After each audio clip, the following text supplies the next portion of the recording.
অনেকেই বলে না, সময়ের আগে যদি কিছু পাওয়া যায় তাহলে সেটার নাকি গুরুত্ব কমে যায়। হ্যালো এভরিওয়ান, তোমরা সবাই কেমন আছো? মিশু কুক ব্লগে তোমাদেরকে স্বাগতম। বরাবরের মতো আমি তোমাদের সামনে আজকে কাতল মাছের একটা রেসিপি নিয়ে আসছি। গরমের দিনে যদি কাতল মাছ বা যে কোনো বড় মাছ এভাবে সবজি দিয়ে রান্না করা যায় তাহলে কিন্তু পেটও ভালো থাকে, শরীরও অনেক সুস্থ থাকে। যাই হোক, আমি কাতল মাছগুলো সুন্দর করে কেটে কুটে নিয়েছি। যদিও এখন বাসায় মাছ কাটা হয় না, সব কিছুই বাজার থেকে কাটা নিয়ে আসা হয়। তারপরও সুন্দর করে ধুয়ে টুয়ে নিয়ে লবণ হলুদ মেখে সুন্দর করে একটু কড়াইয়ে ভেজে নিলাম। কথা বলতে বলতে কড়াইয়ে মাছগুলো একটু বেশিই ভাজা হয়ে গিয়েছিল। তারপরে কড়াইয়ের মধ্যে দিয়ে দিলাম একটু জিরা আর তেজপাতা ফোড়ন।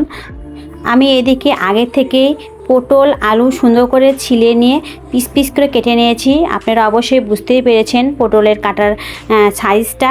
যাই হোক, আর এইদিকে আমি সজনাগুলো কেটে নিয়েছি। সজনাগুলো এখন দিলাম না, কারণ সজনা ভাজলে পারে সজনাটা ভেঙে চলে যায়। এই জন্য আমি আর সজনা দিলাম না। আলু আর পটলটা সুন্দর করে লবণ একটু হলুদ দিয়ে ভেজে নিব ঢেকে ঢেকে। তাহলে পটলের থেকে যে জলটা বের হবে সেটা চলে যাবে। তারপর ভাজা হয়ে গেলে এ পর্যায়ে দিয়ে দিব আমি একটু আদা বাটা, জিরা বাটা, একটু ধনিয়ার গুঁড়া, একটু মরিচের গুঁড়া। তারপর দিয়ে দেব একটু জল দিয়ে সুন্দর করে জিনিসটা মশলাটা কষাবো। যত সুন্দর করে কষানো হবে তত সুন্দর তরকারির ফ্লেভার আসবে। মশলাগুলো ততক্ষণ পর্যন্তই কষাতে থাকবো যতক্ষণ পর্যন্ত উপরে তেল উঠে না আসে।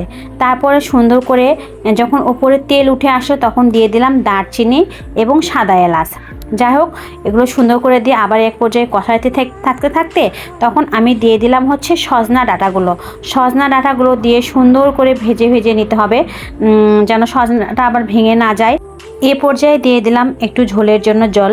ঝোলটা একটু বেশিই রাখবো, জলের পরিমাণটাও একটু বেশি দিয়েছি, কারণ গরমের দিনে পাতলা পাতলা ঝোল খেতেই বেশি ভালো লাগে। এই জন্য আমি একটু বেশি করে জল দিলাম। তারপর যখন এই ঝোলটা দিয়ে যখন ফুটে উঠবে তখন দিয়ে দিতে হবে মাছ। তরকারিতে মাছ দেওয়ার ভিডিওটা আমার সেভাবে ওঠেনি, কারণ হচ্ছে আমার একটা মোটিভেশন চ্যানেল আছে, সেই চ্যানেলের ভিডিও তৈরি করতেছিলাম। কারণ আমার হচ্ছে একটা মোবাইল দিয়ে আমি এই চ্যানেলেরও ভিডিও তৈরি করি এবং মোটিভেশন চ্যানেলেরও ভিডিও তৈরি করি। আমার আর একটা চ্যানেলের নাম হচ্ছে মিশু লাইফস্টাইল।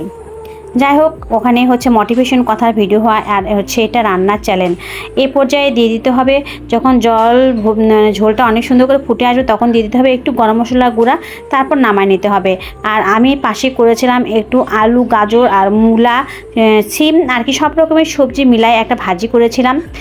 এরকম নতুন নতুন রান্নার ভিডিও পাইতে হলে আমার চ্যানেলটা সাবস্ক্রাইব করে পাশে থাকবেন এবং বেল আইকনটা চাপিয়ে দিবেন। তাহলে আমি যে কোনো নতুন ভিডিও দেওয়ার সঙ্গে সঙ্গে আপনার কাছেই প্রথমে পৌঁছে যাবে। বাই বাই, এ পর্যন্ত, টাটা।